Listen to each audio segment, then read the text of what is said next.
Bonjour et bienvenue. Donc, je m'appelle Richard Pénaud, je suis analyste du marché des technologies de l'information parce que j'étais analyste chez Forrester Research pendant plusieurs années et maintenant je l'exerce autrement. Et je suis consultant principalement sur des problématiques d'externalisation et j'interviens à l'UTC depuis plusieurs années sur mes sujets d'expertise, bien évidemment.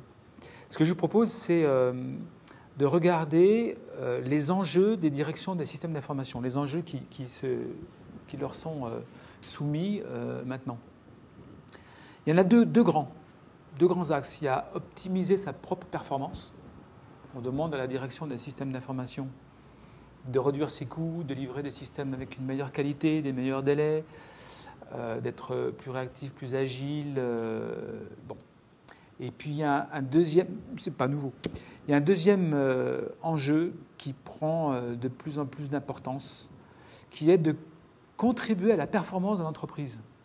Il y a optimiser sa propre performance, et puis il y a contribuer à la performance de l'entreprise. Et ça, c'est un autre enjeu, plus ambitieux, moins facile, beaucoup moins maîtrisé aujourd'hui.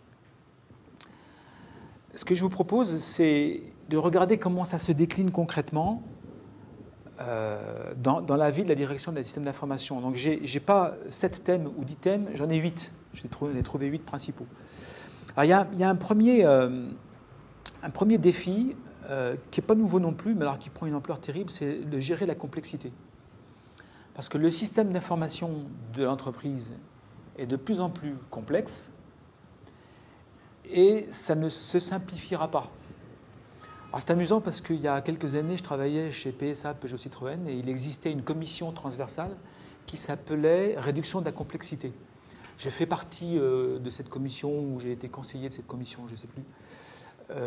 L'objectif était de lutter contre l'accroissement de la complexité par ajout permanent de logiciels, de technologies, de concepts, de méthodes, de types de serveurs, d'operating system, etc. Mais en fait, on n'est jamais arrivé à réduire la complexité, puisqu'on ajoutait beaucoup plus de choses qu'on en débranchait. Je prends le mot débrancher, parce qu'en fait, vous savez bien que les vieux systèmes COBOL, on ne les a jamais, dans certains cas un petit peu remplacés, mais on ne les a jamais vraiment tous débranchés. Le langage Java n'a pas fait disparaître ce qui a été écrit en C ou en C++. Les serveurs Linux n'ont pas remplacé les serveurs AS400, etc. Donc on a fait que ajouter des technologies, ajouter des concepts avec les nouvelles méthodes, Agile, RAD, etc. Et puis tout ce petit monde, par-dessus le marché, est extrêmement interconnecté. Donc on arrive à des systèmes d'information de plus en plus complexes et ça ne va pas aller en s'arrangeant. Donc aujourd'hui, je crois qu'il faut accepter de dire c'est de plus en plus complexe, par-dessus le marché de plus en plus critique, qui est une forme de complexité. Il faudra le gérer. Il ne faut pas espérer que ça va se simplifier. Il ne faut pas espérer qu'on va remplacer un certain nombre de logiciels par un gros ERP ou une suite logicielle et que ça va simplifier. En fait, effectivement, il y a des systèmes qui disparaissent, il y a des systèmes qui meurent, qui sont remplacés par des systèmes plus modernes, plus efficaces, plus faciles à gérer. Mais de façon générale, la complexité ne cesse d'augmenter. Le système d'information dont elle a la responsabilité, il se doit d'être à la fois flexible et agile. Agile, ça veut dire qu'on doit pouvoir installer un nouveau logiciel très vite. Faire une migration, les migrations Windows, par exemple, qui autrefois prenaient 18 mois, maintenant, il faudrait que ça soit fait beaucoup plus vite. Alors, on y arrive avec des systèmes de télédistribution, par exemple. Mais quand même, ajouter une nouvelle technologie, déployer quelque chose, il faut le faire de plus en plus vite. Flexible, c'est-à-dire qu'on demande un système d'information à géométrie variable. J'ai des clients, moi, qui, par exemple, me disent, des industriels, qui m'ont dit, voilà, on a revendu une usine en Italie, on l'a revendue, donc toute sa partie système d'information, elle disparaît, elle sort de notre parc. En revanche, on en a acheté 2 en Russie. Donc là, il faut ajouter les systèmes. Donc on a un système d'information qui est moins stable qu'avant, qui était un petit peu un accordéon, comme ça.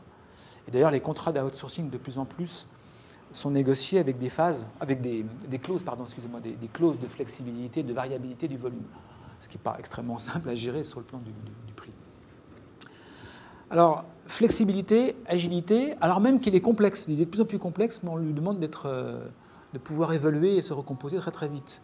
c'est quand même vraiment pas facile à faire. Hein. Franchement, ce sont des exigences dans les séminaires, on en parle comme ça. Ceux qui sont sur le terrain, ils ne s'amusent pas pour le faire. Très difficile.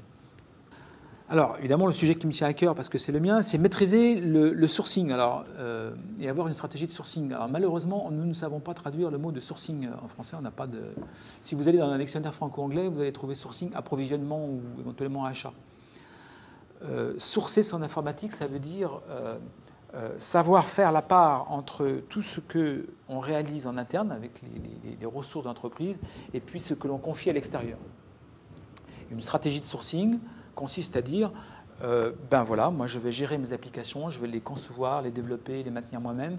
En revanche, mon infrastructure, je vais les confier à un infogéreur qui le fera avec un meilleur niveau de qualité, peut-être éventuellement moins cher. Voilà. D'autres vont vous dire, la stratégie de sourcing, c'est toute l'infrastructure à l'intérieur. Moi, je la gère moi-même parce que j'ai les compétences, je sais le faire, très bien. Et puis, mes systèmes sont critiques, donc je les veux chez moi. En revanche, je ne développe plus d'applications, je sous-traite tous mes projets et ma maintenance à des sociétés extérieures. Voilà, on a tous les cas de figure. Et la vraie stratégie de sourcing, c'est regarder le parc applicatif, l'infrastructure et découper correctement les zones qu'on veut absolument garder à l'extérieur. Celles qu'il faut confier à des prestataires externes parce qu'ils savent le faire mieux et moins cher. Et puis après, entre les deux, il y a la zone où on peut réfléchir. On saurait le faire, est-ce qu'on a les moyens, est-ce que c'est dangereux, est-ce qu'on se fait aider, voilà. Donc il y a une zone où il faut décider de je le garde ou je ne le garde pas en interne. J'ajoute à ça que la direction des systèmes d'information reste toujours responsable de l'ensemble du système d'information, dont elle a la responsabilité évidemment, y compris des morceaux, des parts qu'elle a externalisées. Externaliser ne veut pas dire se débarrasser. On ne se débarrasse pas de la gestion des postes de travail, on ne se débarrasse pas de l'hébergement des serveurs. On le confie sous forme d'un contrat à un hébergeur ou à un spécialiste de la gestion des postes de travail. Mais quand il y a des problèmes, s'il y a une catastrophe, le directeur des systèmes d'information, il ne dit pas au métier ou à sa direction générale « Ah bah c'est Toto Informatique qui a tout planté et ce n'est pas de ma faute ». On lui dit « Non, vous avez signé un contrat, c'est à vous de le faire fonctionner ». Il est responsable. Et il y a, je pense, eu dans la tête de certaines personnes, y compris en particulier des dirigeants, « Je vais me débarrasser de l'informatique » ou « Je vais me débarrasser de l'infrastructure ». Erreur profonde.